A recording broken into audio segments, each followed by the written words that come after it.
Vamos a hablar en los próximos minutos de este presidente estadounidense con Felipe Rodolfo de Basas, profesor de Historia Contemporánea del Mundo Actual en la Universidad Rey Juan Carlos. Buenas noches. Muy buenas noches. Felipe, he dicho un poco a grandes rasgos lo que recuerda la figura de Jimmy Carter. ¿Qué recuerda para ti la figura de Jimmy Carter?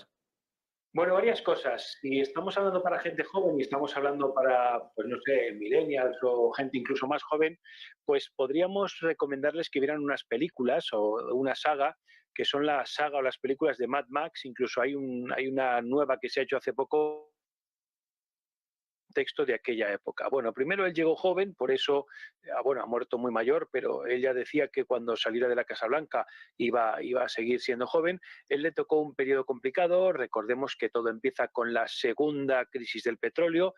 En aquel momento eran los augurios de que el mundo se acababa el petróleo, todo el mundo luchando por el petróleo, y fruto de aquella situación de la carestía del petróleo, las películas de Mad Max, donde en un mundo apocalíptico y sin petróleo se luchaba precisamente por el petróleo para poder mover los coches, y todo eso pues tiene unas implicaciones brutales en la economía, en el impacto social, se crean las contraculturas. Vamos a la economía. Él llega a la Casa Blanca intentando promover la honestidad con una serie de premisas, pero también en un escenario socioeconómico que es el que luego, irónicamente, le echará también de la Casa Blanca, porque es en la época en la que la inflación era galopante. Nosotros hemos sufrido en Europa una crisis, y yo no soy experto en economía en este programa, aquí hay muchísimos economistas, por supuesto, más formados y con más criterio que yo, pero sí podemos, con perspectiva histórica, decir una cosa, es decir, es que si tú tienes un euro en el bolsillo y dentro de 10 euros ese euro sigue valiendo un euro, pues te da cierta seguridad. Pero claro, cuando tú tienes una inflación galopante, pues no tanto. Y cuando eso además sucede en un lugar como era el Estados Unidos de aquel entonces, donde los acuerdos de Bretton Woods que se habían establecido después de la Segunda Guerra Mundial, se supone que era el sistema que tenía que garantizar el resto de monedas, pues complicado. Por tanto, crisis del petróleo, el problema de la inflación. Luego nos vamos a la geopolítica. El régimen de Irán cae. La toma de rehenes de la embajada. Luego la guerra de Irán-Irak. Es decir, es que era una situación muy, muy complicada. Al final eso, pues este cúmulo de acontecimientos le hicieron perder las elecciones. ¿Cuál crees que ha sido el punto realmente el que más marcó el final de su etapa en la presidencia del gobierno? Bueno, son muchos puntos. Él también inició los famosos acuerdos, los acuerdos SALT para la adopción de misiles. Él fue el que promovió el acuerdo SALT II, bueno, en su contexto. Él promovió iniciativas de paz, promovió muchísimas cosas, y yo, bueno, creo que todos lo vamos a recordar por el Nobel de la Paz y por los acuerdos especialmente entre Egipto e Israel. Hay muchísimas películas actuales, incluso series actuales de plataformas, que narran los acontecimientos de aquella época, y sí que hay que decir que fueron acontecimientos complicados y convulsos. Luego en el 82 llegará Reagan con la famosa Guerra de las Galaxias. Jimmy Carter estuvo 4 años, no revalidó la presidencia y fue una derrota bastante importante, pero con el paso del tiempo, digamos que algo que sí se podría afirmar es que su presidencia no ha envejecido mal.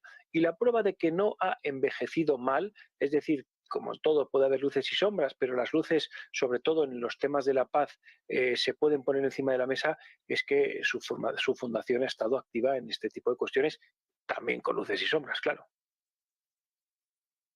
Fundación que ha estado, hace un seguimiento, ¿verdad?, de los comicios en todo el mundo. Esto también es un punto interesante del legado de Carter, ¿no?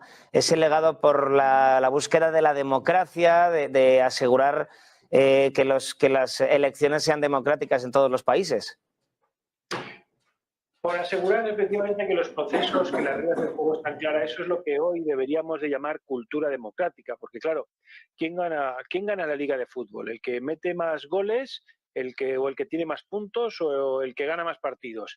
Todo el mundo en el escenario futbolístico tiene muy claras las reglas de quién gana una liga de fútbol. Y con las elecciones, y en este clima de polarización tan absoluto, donde la construcción de los relatos es tan complicada y donde vemos las escandaleras, hablaba antes alguien de inteligencia artificial, vemos lo que ha pasado en Georgia, lo que ha pasado en Rumanía, vimos la primera presidencia del propio Trump, que se ganó en cierta manera con el apoyo de tecnología, la misma tecnología que consiguió que Gran Bretaña saliera de la Unión Europea con el Brexit. Es decir, hace falta una gran cultura democrática y en esto, bueno, pues este tipo de fundaciones donde van a supervisar procesos electorales, pero también hace falta que se vaya difundiendo esos valores democráticos y que la gente que decide darse unas reglas democráticas pues decida cumplirlas. Y efectivamente han ido a supervisar procesos electorales porque, bueno, las escandaleras que hemos visto en muchos lugares del mundo, y no me voy a referir a ninguno en concreto, pero elecciones que se ganan con el 99% de los votos, u otras, irónicamente, que se ganan con el 130% de los votos, porque el que se pone los porcentajes en la televisión pues es tan poco cuidadoso que hasta ni los suma bien. Bueno, pues eso a lo largo de los siglos XX y XXI tenemos efectivamente numerosos ejemplos. Ya por terminar, última pregunta, pero también por hablar un poco de la parte negativa, que es muy fácil verla ahora, tantos años después, en esto yo creo que estarás de acuerdo, pero claro, también es interesante ver pues cierta decisión que tomó en un momento, pues cómo ha ido deviniendo en el futuro. Estados Unidos, bajo su mandato, empezó a dar armas a los talibanes, en verdad, para luchar contra las tropas soviéticas en Afganistán. Pero madre mía, ¿cómo terminó eso? Claro, por eso comenzábamos diciendo que todos son luces y sombras y que podemos destacar alguna luz, pero podemos destacar alguna sombra. Y bueno, aquí ya no podríamos abrir más el melón de la zona porque es complicadísimo, pero en cierta manera de aquellos barros estos lodos. Dieron armas a los talibanes, hay una película de James Bond que precisamente explica muy bien lo que pasa y cuando salen los mujahidines dicen no, a nosotros nos dan armas para luchar contra el ejército, claro, luego eso se vuelve en contra, pero también hay que recordar que gran parte del problema que tenemos de islamofobia sucede precisamente por la todopoderosa industria del cine del momento.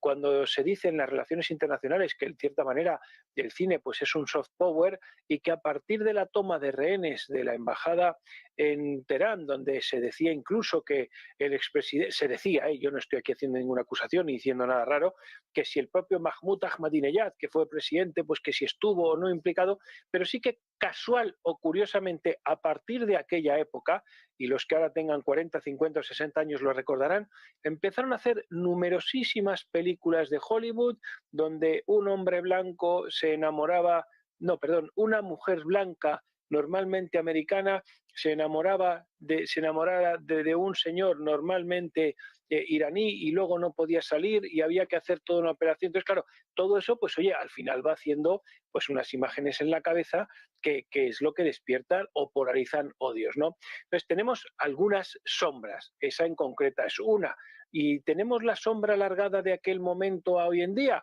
sería otro debate. Algunos pensamos que probablemente sí. Hasta en dibujos animados, como en El Rey León, podemos ver ahí un poquito de esa maquinaria. Bueno, eso lo explica Monedero en una serie de vídeos. Ah, mira, no me la esperaba esta. No, pero es verdad que se hablaba mucho de Scar, en quién se podría haber basado el personaje de Scar, el malo del Rey León. Muchísimas gracias, Felipe Rodolfo de Basa, profesor de Historia Contemporánea y del Mundo Actual en la Universidad Rey Juan Carlos. A falta de un día para terminar este maravilloso año de 2024, muchísimas gracias, muy buenas noches. Feliz año a ti también.